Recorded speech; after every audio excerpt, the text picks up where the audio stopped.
Hello dear students, I am Amit Verma और मैं आपके सामने ये चैप्टर स्टार्ट करूँगा मैट्रिसेस। 12th क्लास का ये चैप्टर है और हम यहीं से अपना यूट्यूब चैनल की पहली वीडियो स्टार्ट करते हैं। फर्स्ट ऑफ ऑल डेफिनेशन लेते हैं। मैट्रिक्स क्या है? Arrangement of numbers in the form of a rectangular array is called a matrix. Rectangular array के अंदर जो हम कुछ नंबर्स को अरेंज करते हैं रेक्टेंगुलर array के रूप में, हम उसे मैट्रिक्स बोलते हैं। जैसे हमने आपके सामने एग्जांपल लिया है, A इज अ मैट्रिक्स। इसके अंदर हमने कुछ नंबर्स को लिख दिया है 1 2 3 4 5 और 6। अब हम इसके अंदर देखेंगे जो हमने अंदर नंबर्स लिखे हैं, अब उन्हें बोलते हैं उस मैट्रिक्स के एलिमेंट या इन्हें हम एंट्री भी बोलते हैं। ऐसे मैंने एक एग्जांपल और लिया है बी इज अ मैट्रिक्स। अभी हम इसके अंदर देखते हैं जो हॉरिजॉन्टल लाइंस में जो नंबर लिखे हुए हैं उन्हें हम रोज बोलते हैं। तो ये पहली line R1, second row R2, third row R2। ऐसे ही जो हमारे वर्टिकल्स लाइंस में जो नंबर लिखे हुए हैं उसे हम कॉलम्स बोलते हैं। ये column number 1 C1, C2 and C3। तो ये है हमारी मैट्रिक्स। नेक्स्ट हम लेते हैं order of a matrix. A matrix having m रोज, ये हमारी m रोज होगी, and n columns is called a matrix of order m/n। Example लेते हैं, मैट्रिक्स है हमारे पास जिसके अंदर 1 2 रो हैं और 1 2 3, इसके अंदर हमारी 3 रोज हैं। तो इस मैट्रिक्स का ऑर्डर हुआ 2/3। ध्यान रखना, पहले रोज काउंट होती है, उसके बाद कॉलम काउंट होते हैं। फिर एक एग्जाम्पल और है हमारे पास बी जिसके अंदर 1 2 और 3 इसके अंदर रो है, 1 और 2 इसके अंदर कॉलम है। तो इस मैट्रिक्स का ऑर्डर हुआ 3/2। ऐसे ही इस मैट्रिक्स में 3 रो है, 1 2 3 और 1 2 3 इसके अंदर कॉलम है। तो ये मैट्रिक्स हमारी हुई 3/3 ऑर्डर की। नेक्स्ट, इस मैट्रिक्स में 3 रोज है, 1 2 3 और इसके अंदर 1 कॉलम है। तो ये मैट्रिक्स का ऑर्डर हमारा क्या हुआ 3/1। इस मैट्रिक्स का ऑर्डर हुआ। तो ये तो हमारी मैट्रिक्स की डेफिनेशन और उसका ऑर्डर था। अभी हम देखते हैं नोटेशन ऑफ मैट्रिक्स। मैट्रिक्स को हम शॉर्ट में इस तरह से नोट करते हैं, let A be a matrix of order m/n। तो शॉर्ट में हम लिखते हैं ए और इसके अंदर हम AIJ। आई जो है वो हमारा रो को डिनोट करता है, जो जे है वो हमारी कॉलम्स को डिनोट करता है। तो इस तरह से हम इस मैट्रिक्स को अगर हम एक्सपेंड करेंगे तो किस तरह से मैट्रिक्स एक्सपेंड होगी, अब हम वो देखते हैं। जैसे एक मैट्रिक्स है ए, अभी जो मैंने आपको बताया था नोटेशन, तो उसके अकॉर्डिंग अगर हम इसको एक्सपेंड करें तो इसे हम कैसे एक्सपेंड करेंगे।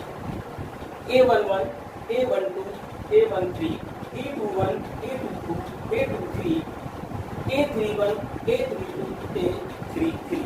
इट मीन्स A22 का मतलब क्या है, ये सेकंड रो और सेकंड कॉलम का एलिमेंट है। इसी प्रकार हम देखेंगे A23 second row third column. जो पहला नंबर है वो रो को इंडिकेट करता है और जो सेकंड नंबर है वो हमारा कॉलम बताता है। 2 3 ऐसे ही ये 3/3 ऑर्डर की मैट्रिक्स में हमने इसे एक्सपेंड किया था। अभी हम इसको एक्सपेंड करते हैं 2/3 ऑर्डर की मैट्रिक्स में। इसमें 2 रो और 3 कॉलम है। तो A11 A12 A13 A21 A22 A23। इसी तरह से हम इसको कितने भी ऑर्डर की मैट्रिक्स में हम इसे एक्सपेंड कर सकते हैं इस मैट्रिक्स को। अब नेक्स्ट टॉपिक लेते हैं हम, numbers of element in m/n matrix is equal to mn। अगर हमें किसी मैट्रिक्स का ऑर्डर पता है तो उसकी मल्टीप्लाई कर दीजिए उसके अंदर नंबर्स ऑफ एलिमेंट्स निकल जाएंगे। जैसे number of elements in a matrix of order 2/4, 4 two जा 8, तो इसके अंदर हमारे पास 8 एलिमेंट। अब हम इसका उल्टा देखते हैं। अगर हमें ऑर्डर पता हो तो मल्टीप्लाई करके हम इसके नंबर ऑफ एलिमेंट्स निकाल सकते हैं। अगर हमें नंबर ऑफ एलिमेंट्स पता हो तो हम उसका ऑर्डर कैसे निकालें? क्वेश्चन है हमारे पास, if a matrix has 8 elements तो what are the possible orders it can have. अगर किसी मैट्रिक्स में 8 एलिमेंट हैं तो उसका ऑर्डर क्या क्या हो सकते हैं? तो पॉसिबल ऑर्डर्स आर 1/8, 2/4, 4/2, 8/1। तो ये इसके हमारे पास पॉसिबल ऑर्डर्स हो सकते हैं। मैट्रिक्स का जो ऑर्डर होगा उससे हम इस तरह से लिखते हैं 1/8, 8 बन जा 8, 4 टू जा 8, 4 टू जा 8, 8 बन जा 8। ऐसे ही अगर मान लीजिए किसी मैट्रिक्स में 6 एलिमेंट है, उस मैट्रिक्स का ऑर्डर क्या हो सकता है? 1/6, 2/3, 3/2 और 6/1। इस प्रकार हम मैट्रिक्स के ऑर्डर्स निकाल सकते हैं। अभी एक एग्जांपल हमने और दिया है कि मैट्रिक्स कंस्ट्रक्ट कैसे करेंगे। कंस्ट्रक्ट और 2/2 matrix A is equal to Aij, where Aij equal to I plus j whole square upon 2। अभी हमें इससे 2/2 की मैट्रिक्स बनानी है। अगर हम इसको एक्सपेंड करेंगे 2/2 में तो क्या आएगा हमारे पास? A11, A12, A21 और A22। अब हमें जो ये चारों एलिमेंट्स की वैल्यू निकालेंगे वो हम इसकी हेल्प से निकालेंगे। कैसे निकालेंगे? अब A11 I कितना हुआ? 1 और J हमारे पास क्या हुआ? 1। अगर हम इसमें डालेंगे 1 + 1 तो 2 का स्क्वायर क्या हो जाएगा हमारे पास? 4। तो पहला एलिमेंट आया हमारा 4/2 मीन्स 2। इसी तरह से A12 इसमें I1 है और J हमारे पास कितना है इसके अंदर? 2। तो 1 + 2 3, 3 का स्क्वायर 9/2। तो इस तरह से हम इसके चारों एलिमेंट्स निकाल करके एक मैट्रिक्स को हम बना सकते हैं। हम इससे कितने भी ऑर्डर की मैट्रिक्स बना सकते हैं, 3/3, 2/2, 1/4, जो भी मैट्रिक्स हमसे पूछी जाएगी। नेक्स्ट टॉपिक है हमारा टाइप्स ऑफ मैट्रिसेस। ये मैट्रिक्स हमारे पास कितनी टाइप की होती है? नंबर 1 कॉलम मैट्रिक्स, इसको हम कॉलम मैट्रिक्स बोलते हैं। A matrix is said to be a column matrix if it has only one column and any number of rows। जिस मैट्रिक्स में सिर्फ एक कॉलम होता है और उसके अंदर कितने भी रोज हों उसे हम बोलेंगे कॉलम मैट्रिक्स। फॉर एग्जांपल ये एक मैट्रिक्स है जिसके अंदर एक कॉलम, तो रोज कितनी है इसके अंदर? 3, 1, 2 और 3। तो कॉलम एक है, रो कितनी भी हो। तो ये हमारी मैट्रिक्स कौन सी हुई? Column matrix. नेक्स्ट टॉपिक है हमारा रो मैट्रिक्स।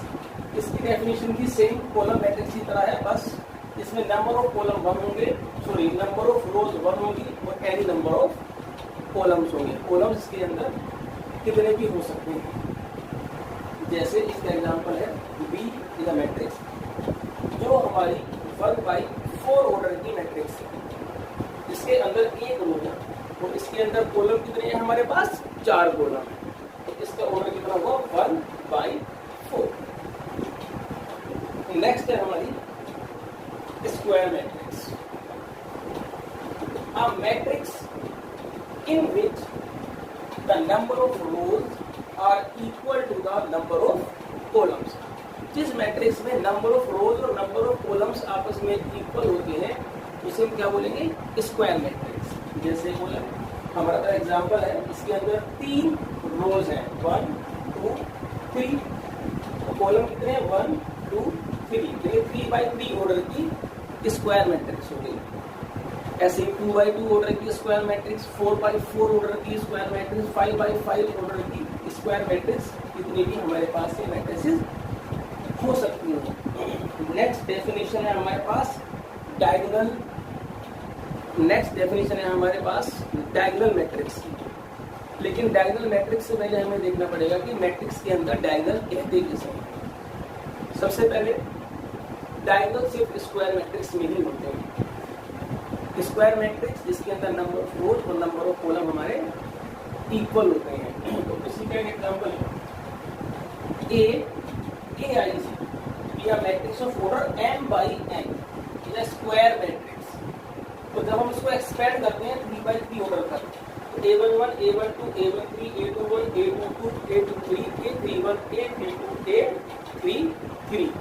अब इसके अंदर देखना, ये जो मैंने अंडरलाइन किया हुआ है ये है हमारा मैट्रिक्स का, स्क्वायर मैट्रिक्स का डायगोनल। डायगोनल की खास प्रॉपर्टी है कि इसके हर एलिमेंट का i और j इक्वल होगा, 1 1 2 2 और 3 3। तो ये हमारा क्या है, डायगोनल। इसको शॉर्ट में मैसेज नोट करते हैं, a i j are the elements of diagonal if i is equal to j। और i और j अगर आपस में इक्वल नहीं है तो वो एलिमेंट्स हमारे डायगोनल के नहीं होंगे, तो वो क्या होंगे, हमारे नॉन डायगोनल्स एलिमेंट। अब हम नेक्स्ट डेफिनेशन पे आते हैं, डायगोनल मैट्रिक्स। इसके अंदर हम लिखेंगे let A is equal to aij या matrix of order m by n। It is square matrix, matrix square होनी चाहिए। A is said to be diagonal matrix if all its non-diagonal elements are 0. That is aij equal to 0 where I not equal to j। I not equal to j का मतलब क्या हुआ, non diagonal element. इसका example है हमारे पास, diagonal में element है 1 2 3 और बाकी सब एलिमेंट्स हमारे क्या है इसके अंदर 0। तो ये हमारी डायगोनल एलिमेंट की डायगोनल मैट्रिक्स की डेफिनेशन। अब हम नेक्स्ट टॉपिक पर आते हैं, scalar matrix. Scalar matrix diagonal matrix ही होती है। Scalar matrix is example of diagonal matrix में इसकी एक माइनर सी प्रॉपर्टी हमारी चेंज हो जाती है। वो क्या प्रॉपर्टी चेंज होती है, a diagonal matrix A is equal to aij is said to be scalar matrix if aij equal to 0 where I not equal to j। Means जो नॉन डायगोनल एलिमेंट है वो सारे 0 होंगे and aij is equal to k where I is equal to j means where k is a some constant। तो diagonals के element जो होंगे वो सेम होंगे और बाकी सब एलिमेंट्स हमारे क्या होंगे उसके अंदर 0। जैसे 4 4 4 डायगोनल में तीनों एलिमेंट्स हमारे क्या हैं, इक्वल है, 4 4 4, बाकी सब हमारे एलिमेंट्स क्या हैं, 0 है। तो ये है हमारी स्केलर मैट्रिक्स। अब नेक्स्ट टॉपिक करते हैं, जो हमारा नेक्स्ट टॉपिक है इंपॉर्टेंट टॉपिक है, स्टार भी बनाए हुए मैंने, इसको थोड़ा ध्यान से देखना। Identity matrix. A square matrix A is equal to aij of order m by n, important बात square matrix। तो all identity matrix are square matrix। square matrix के अंदर ही identity हमारी। A square matrix A aij of order m by n is said to be identity matrix if aij equal to 0 if I not equal to j। It means non diagonal element हमारे क्या होंगे, सारे 0 होंगे और aij equal to 1। aij 1 होगा जब i और j हमारा आपस में इक्वल होगा, मीन्स जितने भी हमारे डायगोनल्स के एलिमेंट है वो 1 1 1। तो ये हमारी 3 by 3 की आइडेंटिटी मैट्रिक्स है, 1 0 0 0 1 0 0 0 1। फिर ये सेकंड है, इसको हम जैसे ये 3/3 है तो इसको हम I3 से भी नोट करते हैं। फिर नेक्स्ट है हमारा I2 जो कि आइडेंटिटी मैट्रिक्स ऑफ होता है 2/2 1 0 0। तो हम अगला टॉपिक लेके चलते हैं।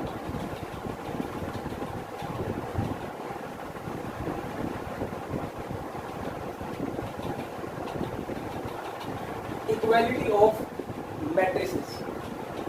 दो मैट्रिक्स हमारी आपस में इक्वल कब होती है? सबसे पहली बात, two matrix A and B are said to be equal if they are of the same order। दोनों मैट्रिक्स का ऑर्डर सेम होना चाहिए और दोनों मैट्रिक्स के जो कोरस्पॉन्डिंग एलिमेंट्स हैं वो भी हमारे आपस में इक्वल होने चाहिए। जैसे एक मैट्रिक्स है A, इसका ऑर्डर 2/2 है, 2 रो है और इसके अंदर 2 ही हमारे पास कॉलम है, 2 रो और 2 हमारे पास कॉलम है। दोनों का ऑर्डर क्या है? 2/2। और एलिमेंट्स अगर आप देखोगे तो ये एलिमेंट भी 2 2 3 3 0 0 1 1।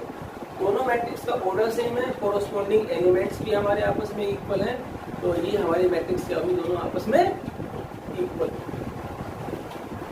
इसी के ऊपर एक एग्जांपल है, find the value of A B C and D from the equation this and this. ये दो मैट्रिक्स आपस में इक्वल दी हुई है और हमें A B C D की हमें वैल्यू निकालनी है। तो अगर हम देखें दोनों मैट्रिक्स का जो ऑर्डर है वो सेम है, 2/2 2/2। दोनों मैट्रिक्स आपस में हमारी इक्वल है। अब क्योंकि दोनों का ऑर्डर सेम है, दोनों मैट्रिक्स भी इक्वल है, इट मीन्स हम कोरस्पॉन्डिंग एलिमेंट्स की कंपेयर कर सकते हैं। Both matrices are equal, comparing the corresponding elements we get A minus B is equal to -1, 2A plus C equal to 5, 2A minus B equal to 0, 3C plus D is equal to 13। तो ये हमारे पास 4 equations आ गई। अब इन चारों equations को हम आपस में सोल्व करके A, B, C और D की वैल्यू आराम से निकाल सकते हैं। तो ये हमारा था